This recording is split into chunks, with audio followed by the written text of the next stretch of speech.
Wade, you've worked in the NFL for the last 44 years. So, first question I want to ask you is, are you still interested in a coaching position? And have you had any calls, any interest? And what's it been like for you this year not being involved so far? Yeah, it's been tough for, coach to be out of coaching. So um, I have been out before. So, um, and the last time I was out, I was 2014. So I've been through it. Luckily, I got back in 2015 and we won the Super Bowl. So, hopefully, hopefully that's a good sign for me getting back. But um, no, I enjoy I love coaching, and I think I have something to offer. So I would like to be coaching somewhere. Um, I don't I wouldn't expect anybody to do anything in the middle of the year to bring somebody in, um, but next season I hope to be back out there. Had there been any conversations for you, any interest level? Obviously, this has been a unique offseason in the NFL with COVID-19 and the way training camps were set up and no OTAs and none of the stuff off the field during the summertime and the springtime. Do you think maybe that impacted any potential opportunities? Yeah, I think it's they're not going out hiring a lot of things, a lot of things during this time. So Yeah. that hurts some, I think, but it's just got to be the right time for coaches, right time, right place for coaches. I mean, we tend to move around a lot. My dad said it, and it's true. Two kinds of coaches: ones that have been fired and ones that are going to be fired. So, so it's happened to most everyone.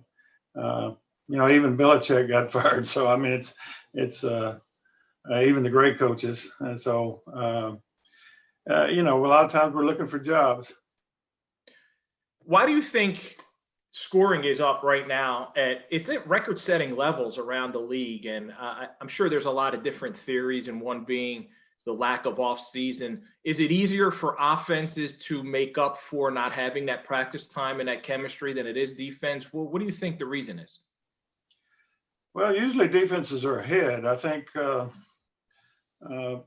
now practice-wise, I mean, it's still a physical game. So, defenses, if they can be more physical, and they weren't able to do that, without a preseason and practice and so forth, I think that hurt them some.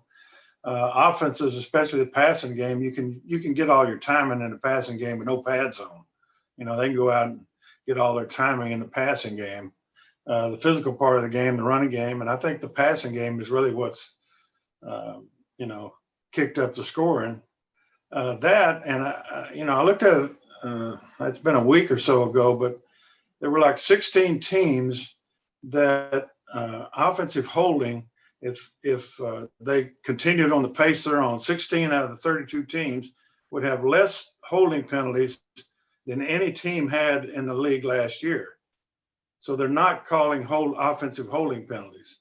Now that, to me, that's a big, and sometimes they do that in the league, and you don't know about it. I mean, it's happened before with me, so I've been around it. But sometimes the competition committee and they go to the officials and say, we don't want this, or we don't want this called as much, that called. And it seems to me that that's what they've done. They said, hey, we want, since the game is coming back, we want a lot of scoring. And so therefore let's cut back on the holding penalties, just egregious ones, I guess you'd call it. I don't know, but for some reason they've not called as many. Now, one year, you find out about this later. One year we were in the middle of the season, and we said, "Hey, teams are being offside on the kickoff team," and our guys are onside, but they're not calling it against the other teams. And come to find out, the competition committee had told them they gave them leeway of a yard. Well, not everybody knew that. People on the competition committee and their teams knew it, but our teams didn't know it. So, it could be the competition committee is pushing, hey, not as many holding penalties. At least that's my conspiracy theory. One of the other things also, because scoring is up, teams are coming back from double-digit deficits more so than they have in the past. And again, if they continue at this pace, there'll be more comebacks of that sort. Do you think that's got something to do with maybe prevent defenses? And what are your thoughts? I know you have some thoughts on prevent defenses. So do you think that's a correlation there between prevent defense and more teams coming back from bigger deficits? Yeah, prevent defense, and a lot of people think it's a bad word, because they don't prevent anything. So, but really, a prevent defense has to do with time on the clock, how much time and score, and there are times that you need to, not give up a big play, but make them use time, and you're going to win the game, especially if you're ahead by double digits, but there is a difference between prevent defense, in my opinion, and give up defense. And give up is you just start letting them go down the field and don't slow them down, and they score in a minute and a half, and then all of a sudden they start coming back on you. So you still have to be able to play and be aggressive enough in what we call a prevent defense without making a monumental mistake of giving up the big play. And people certainly get scared in those situations that they're gonna lose the game because they're aggressive. But the reason you're ahead is probably because you're aggressive. So it's a fine line. There's a fine line in there. Is what you don't all out blitz. I can tell you that. If you all out blitz and it's 1-on-1 and they get a 70-yard touchdown, that's not smart football. Okay, but there are zone blitzes.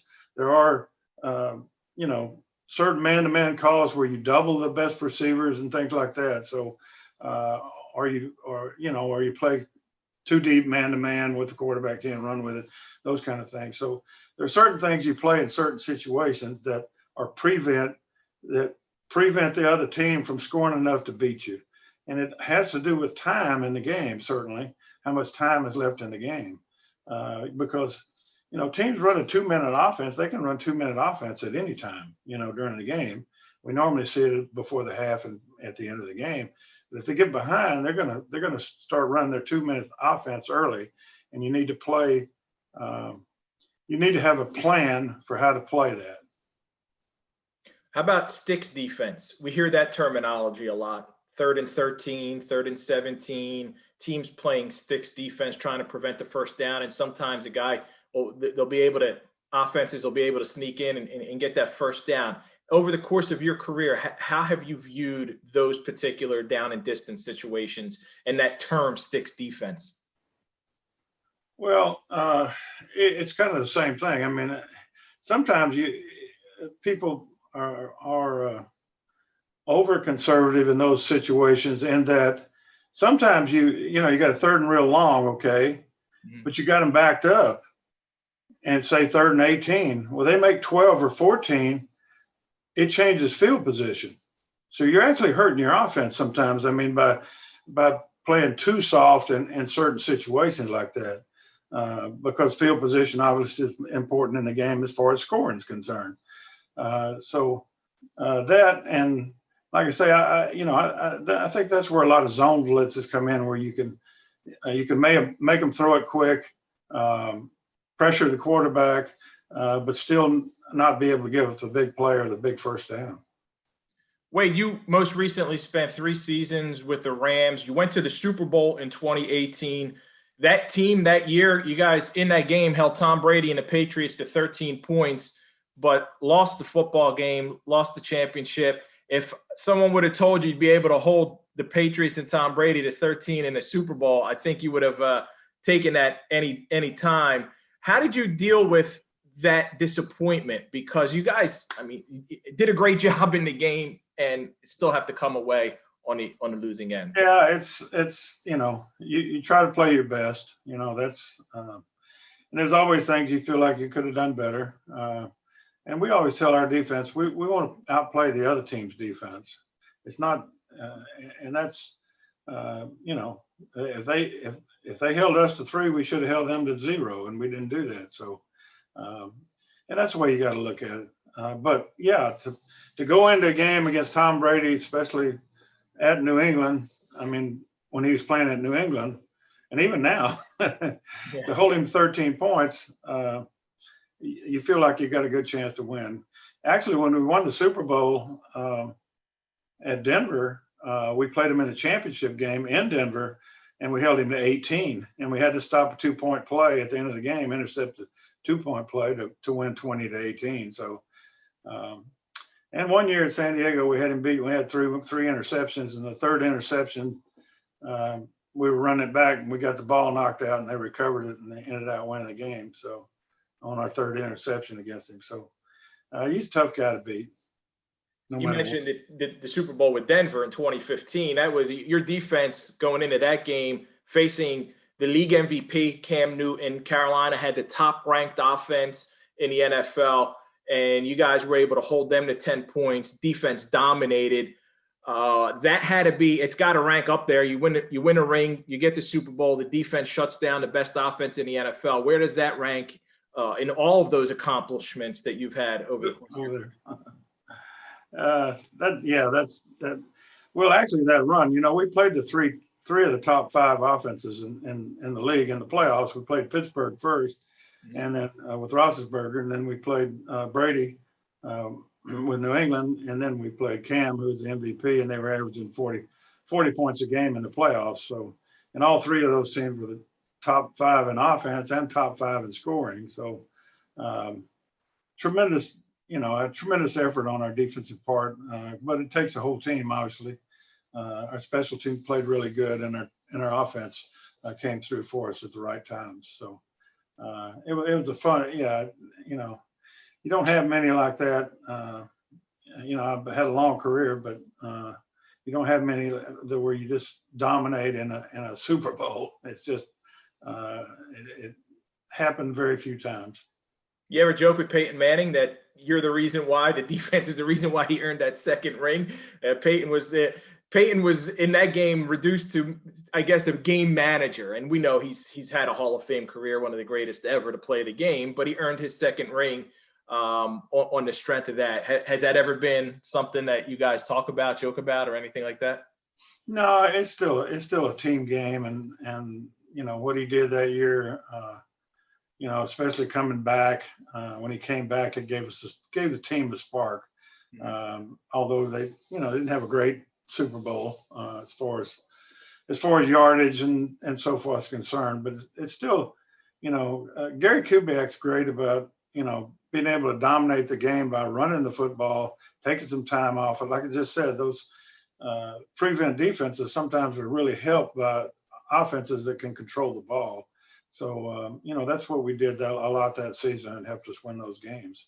When you look at the league right now, who are the toughest players to defend against from the quarterback standpoint? Is it the guys like Mahomes who could do everything? I was going to say beside Mahomes. Yeah. I think he's really special. I said it, the first time I saw him play. And then, we beat him with the Rams a couple of years ago on Monday night. We held him to 51. We beat him 54-51. They got W. Yeah. So, but we did have 2 turnovers for touchdowns and sacked him several times and had we actually played pretty well defensively, but to give up that many points was crazy. But that's the way you play. You have to play well enough to win.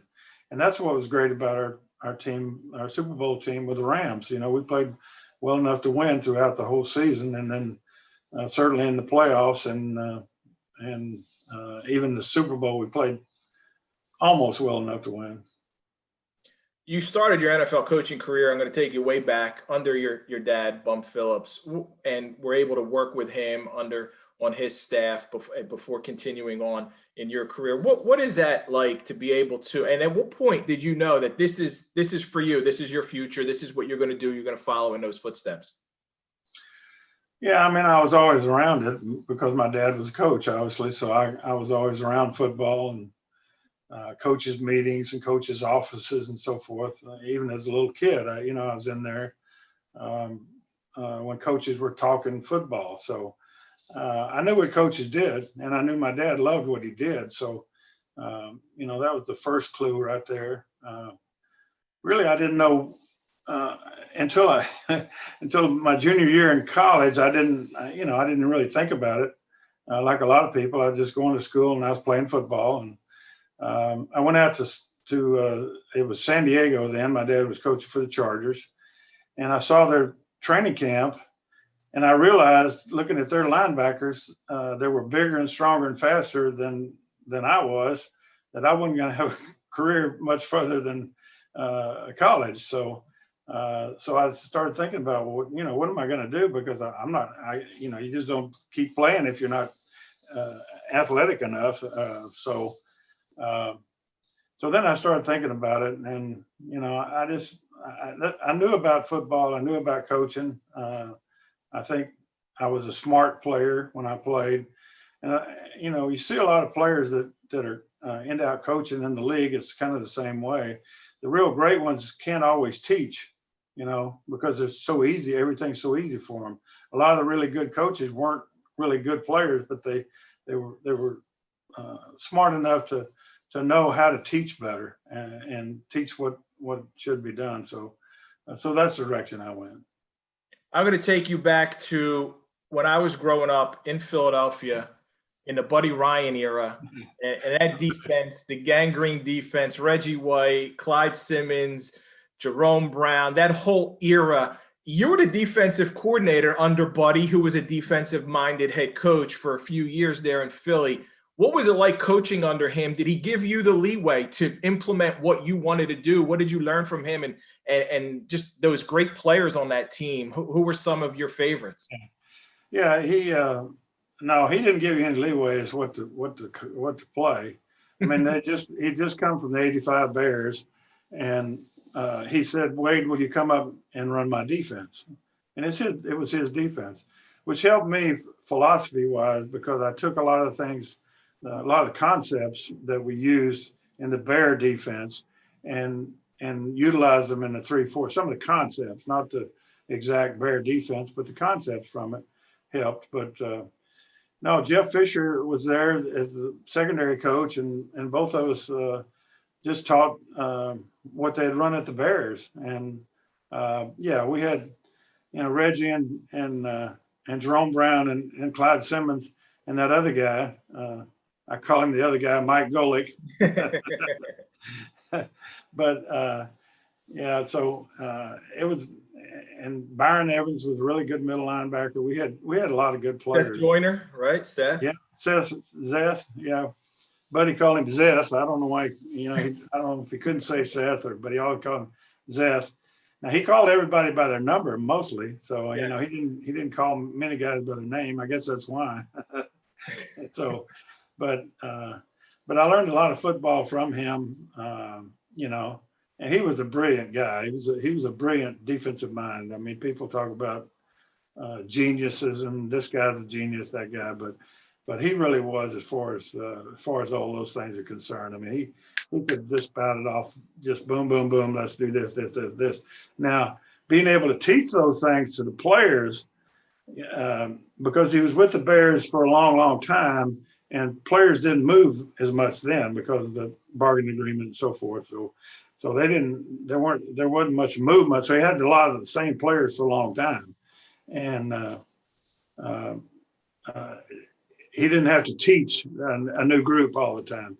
Well, we came into Philadelphia, you had to teach a whole group that had never heard of any of these things.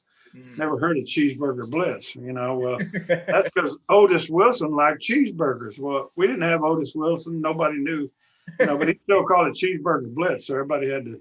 So it was a lot more memorization for those guys, and Jeff and I had to work together to try to simplify, the things that they had run with the Bears, and we had, like I said, we had some pretty good players. Reggie White, people ask me who the best player I've ever coached. I will say the best year that anybody ever had was Reggie White, and in 1987, because we only played 12 games that year because of the strike. And in the 12 games, he had 21 sacks. Now that was the NFL record in Yeah. 12 games, not 16 games, but 12. And of course, Strahan broke that record. But that year was almost impossible. I mean, you can't imagine a guy having 21 sacks in 12 games unless you were there, and I saw it. Well, Wade, you talk about Buddy Ryan as a defensive genius, and obviously all of the accomplishments that you've uh, accomplished and achievements throughout your career as a head coach. People don't realize this. I didn't realize this, that no one has coached, because you had 3 head coaching positions and 3 opportunities to be an interim. So you were able to be the head coach for 6 different teams at various times. No one's ever done that. But you are also someone who now teaches the defensive philosophies, and you have the numbers defense certification course. Tell me a little bit about that, and what people who have any interest in purchasing that course and signing up and getting that certification, what they can get out of it. Yeah, I went through college, and there is no course in college that I've found that teaches you football enough that you can apply it and go out and coach with a lot of knowledge, especially defensively. So we put together this course because I didn't have it. It really should be a course in college for guys that are for anybody that's interested, whether they played football or not. You can learn. A lot of guys, didn't, or especially earlier, a lot of guys didn't. Paul Brown or people like that. Sid Gilman didn't even play football, but they ended up great coaches. They don't have that opportunity anymore. If you don't play football, you probably don't get into coaching, because you don't know any of this stuff. So we put this together because, and it helps young coaches, but I think it helps any coach. And it really is defensively, it's we call it the numbers defense, because you can line up in any defense and make any call, whether it's 3-man, 4-man, 5-man fronts, and call it quickly. And this is because people hear about 2 techniques, 3 techniques, all that stuff. That came from my dad. That's all explained in this course, and then how to utilize that into calling a defense or setting up a defense or playing defense overall. So we set that up, and then also we came up with a numbering system for the offense, and to be able to analyze the offense and know what they're going to do and work against what they can do. It's by their personnel. And so we came up with 11 personnel, 12 personnel. Some people have heard of it, some people hadn't. They even mentioned it on TV, but it tells you how many backs and how many wide receivers, how many tight ends are in the game. And so your planning is, if they're in 11 personnel, they can run these certain formations and these certain plays. Now, if they're in 12 personnel, it's different. And it's 1 back, 2 tight ends, they can, and two wide receivers. Then they run different plays, and they may run play action, or they may run different things. So to be able to set up the defense and then play against what the offense does, you need to know these numbers. We call it the numbers defense. It's numbersdefense.com, and capital N, capital D, and you can take the course, and it's a course in that you have to pass the test. I see that 3 exams to earn that certification, right? Yes, to be certified, you have to pass the test to go to the next part of it, and to pass the test, you have to make an A. You can't pass the test and make a D. I mean, we want people to know the course when they finish, and when you certify somebody, we certify somebody, we know they can go out and coach right now. Defense. Wade, this is really cool. It's a great opportunity for guys out there, for anyone out there really who wants to get involved. It's numbersdefense.com. And man, I got to tell you this too, before we wrap it up. You're pretty good on Twitter. Your social media game is really strong. And how do you come up with, is that you just handling everything on your own? It's not like you have a PR team doing it for you. Yeah, no, I don't. I just try to have fun with it. And it's really my personality. I mean, I have a little bit of a dry sense of humor sometimes. And I'm pretty laid back, except when it comes to, stopping them on fourth down. But but I enjoy it, and I actually started because when I became the head coach. You talk about head coaching, I've been a head coach 6 times. I've been fired 6 times too. So I got the all-time record for most times as head coach and most times fired. So, I think I'll probably keep both of those. But when I went with the Cowboys, Cowboys are known for their fans and so forth. Twitter was coming out then, and so it was a way to relate to the fans and let them, just simple things. Hey, like, we're gonna cage the lions or something like that this week. Well, so I started having fun with that, and I'll continue with it. And I'm surprised that people are that interested in what I say. Well, it's a very it's really fun. You're a great follow. It's at Son of Bum on Twitter. So everybody wants to follow Wade Phillips. And again, it's numbersdefense.com for the course. Coach, really appreciated this chat, this conversation. Thank you so much. Hey, you too. You're great, man. Thank you. Have a great day. All right.